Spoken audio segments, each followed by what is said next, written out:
Good morning बच्चों। आज हम क्लास 12 की फिजिक्स के अगले टॉपिक की ओर बढ़ेंगे। आज का हमारा टॉपिक है वैद्युत फ्लक्स।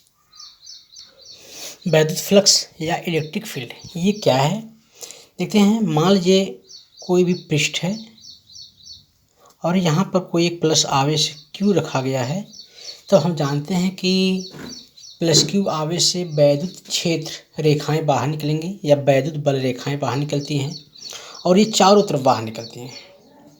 ऐसे हर दिशा में चारों तरफ बाहर निकलती हैं और जैसे जैसे आगे बढ़ती हैं उनकी तीव्रता कम होती जाती है। तो उसी तरह से यहाँ भी एक पृष्ठ रखा है, यहाँ से भी बल रेखाएं बाहर निकलेंगी और इस पृष्ठ को भेद करके आगे निकल जाएंगी। जो भी बल रेखाएं हैं इस पृष्ठ को भेद, कुछ बल रेखाएं ऐसे बाहर निकल जाएंगी, इस पृष्ठ से होकर नहीं जाएंगी, लेकिन कुछ बल रेखाएं इस पृष्ठ को भेद करके बाहर निकलती हैं। तो इस पृष्ठ को भेद करके इस पृष्ठ के तल के लंबवत जितनी बल रेखाएं बाहर निकलती हैं, इन बल रेखाओं की संख्या को इस पृष्ठ से संबद्ध वैद्युत फ्लक्स कहते हैं। तो किसी वैद्युत क्षेत्र में स्थित किसी पृष्ठ के तल के लंबवत दिशा में गुजरने वाली वैद्युत बल रेखाओं की संख्या को उस पृष्ठ से संबद्ध वैद्युत फ्लक्स कहते हैं। ये मान लीजिए कोई पृष्ठ है, यहाँ पर आवेश है प्लस Q, तो ये जो फ्लक्स रेखाएं बाहर निकलेंगी ई डायरेक्शन में निकल रही हैं। पृष्ठ के तल की दिशा ये होती है, पृष्ठ के क्षेत्रफल की डायरेक्शन ये होती है।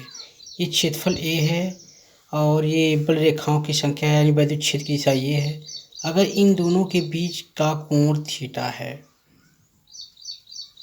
तब इस पृष्ठ से संबद्ध वैद्युत फ्लक्स, अगर वैद्युत क्षेत्र की तीव्रता की दिशा और जो फिर वैद्युत क्षेत्र है, जो पृष्ठ है, इस पृष्ठ के क्षेत्रफल की दिशा के बीच का कोण थीटा है, तब इस पृष्ठ से संबद्ध वैद्युत फ्लक्स को फाई से प्रदर्शित करते हैं। फाई बराबर होता है E डॉट A।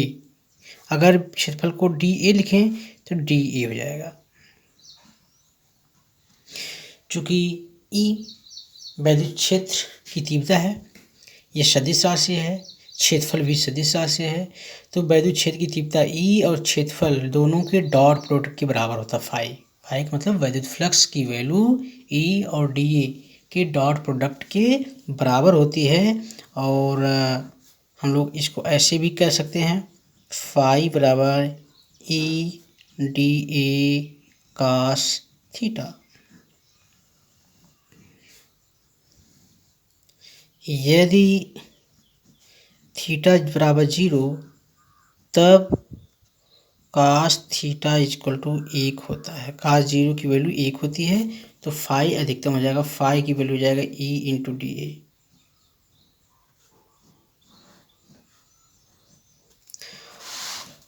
और यदि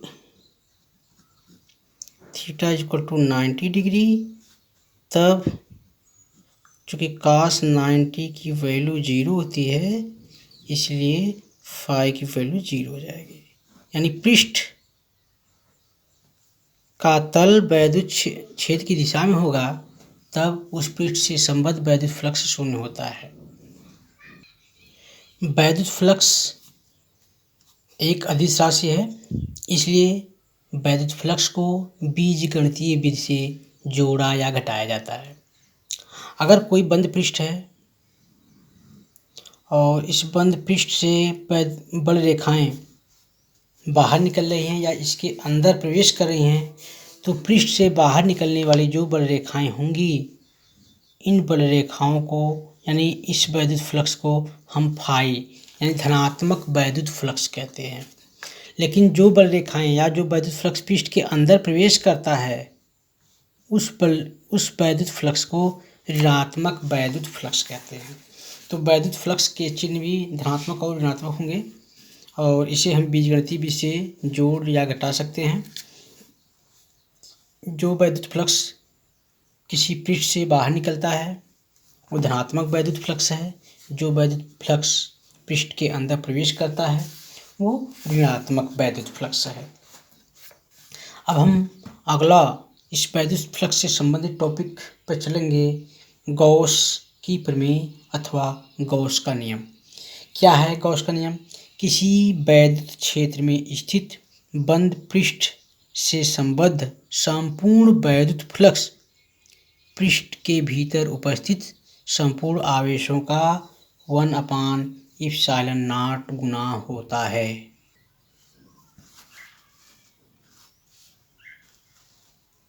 अर्थात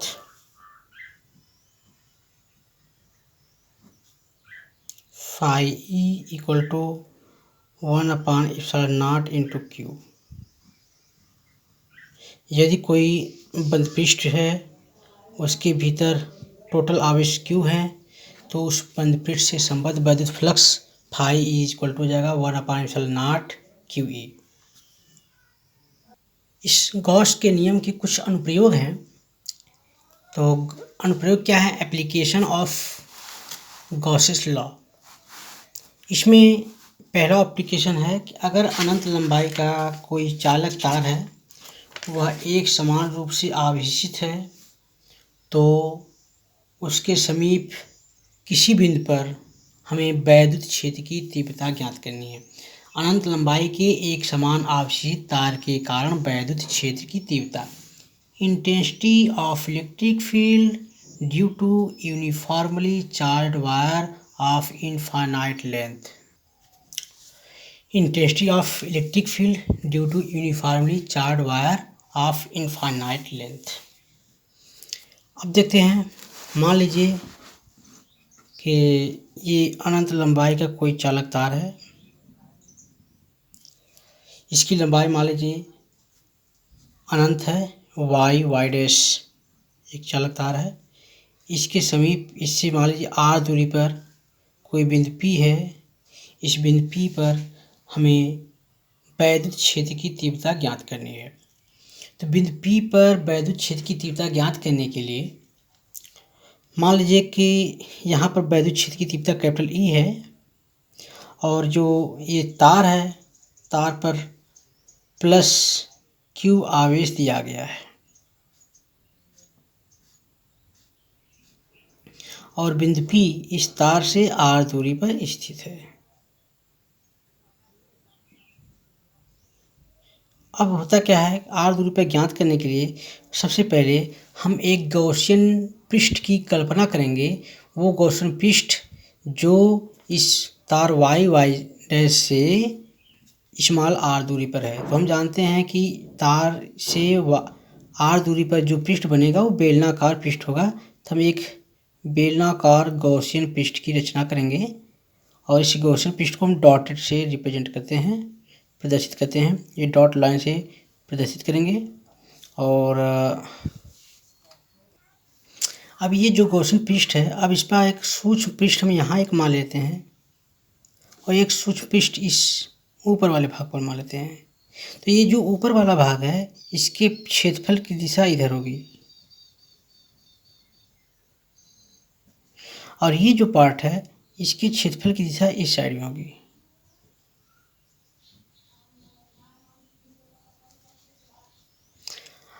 अब यहाँ पर इस पॉइंट पर जो वैद्युत क्षेत्र है इसी डायरेक्शन में होगा, लेकिन यहाँ पर वैद्युत क्षेत्र ई डायरेक्शन में होगा।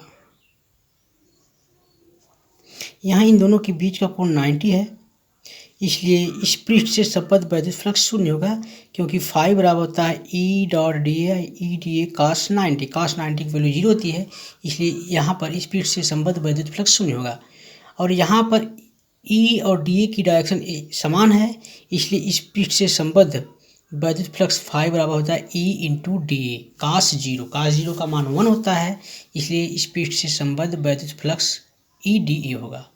तो स्पष्ट है ये जो इसके तल हैं वृत्ताकार बेस नीचे का और ऊपर का, तो यहाँ पर वैद्युत फ्लक्स E/DA होगा।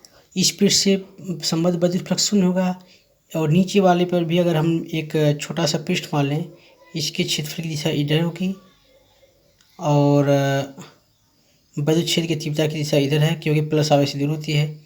इनके बीच का कोण 90 है, इसलिए निचले वाले भाग से भी संबद्ध वैद्युत फ्लक्स शून्य होगा। अतः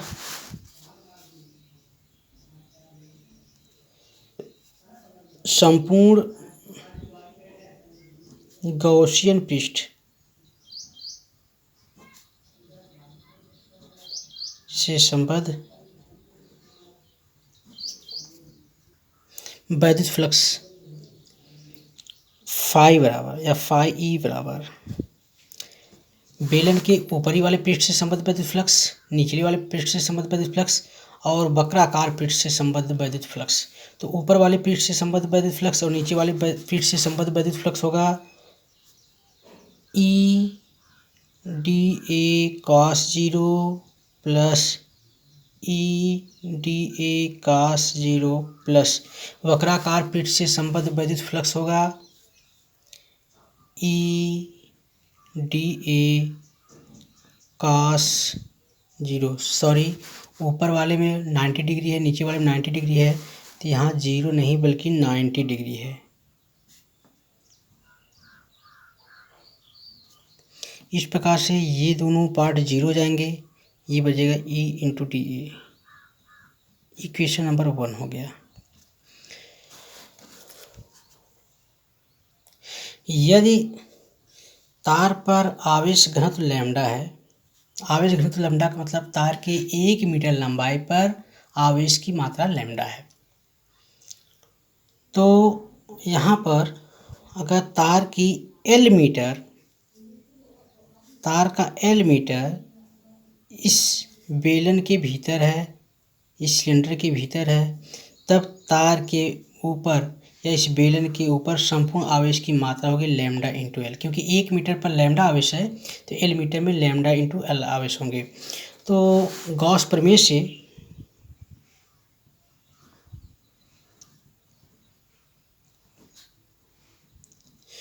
गॉसियन पृष्ठ से संबद्ध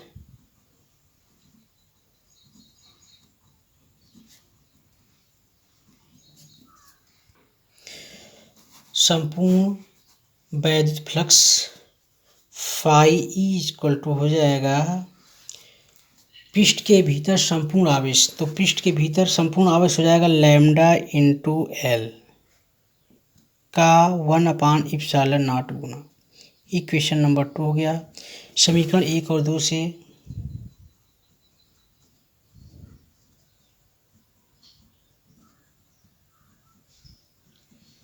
क्या होंगे?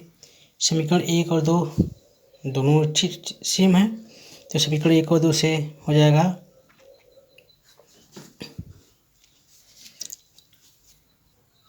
यहाँ पर हमने ई डी ए लिखा है, यहाँ है संपूर्ण गॉसियन पृष्ठ से संबद्ध। तो ये जो संपूर्ण गॉसियन पृष्ठ है बेलनाकार है, और बेलन का ये जो पूरा पृष्ठ है, क्योंकि इससे तो 0 हो गया, नीचे वाले 0 हो गया, तो ये वक्राकार पृष्ठ है, और वक्राकार पृष्ठ का मान हो जाएगा, बेलन का जो पृष्ठ होता है 2πr/l होता है, 2πr/l हो जाएगा। इसको हम लोग इक्वेशन 1 मान लेंगे। अब यहाँ पर समीकरण 1 और 2 से क्या हो जाएगा? ई इंटू 2πr/l बराबर हो जाएगा लैम्डा एल 1/ε0। एल से एल कैंसिल हो जाएगा। This implies E equal to हो जाएगा 1/2πr/ε0 इंटू लैम्डा। अगर हम 2 से मल्टीप्लाई ऊपर नीचे कर दें तो this implies E equal to हो जाएगा 1/4πε0 इंटू 2 लैम्डा। यहाँ हमने मान लिया था, ये आर भी है लैम्डा बाई आर, हमने मान लिया था कि जो वैद्युत क्षेत्र की तीव्रता ज्ञात करनी है, आर दूरी पे ज्ञात करनी है, तो किसी चालक तार से जो अनंत लंबाई का है उस पर आवेश घनत्व लैम्डा है, तो उससे आर दूरी पर वैद्युत क्षेत्र की तीव्रता ई इक्वल टू होता है 1/4πε0 into 2 lambda by R. Thank you.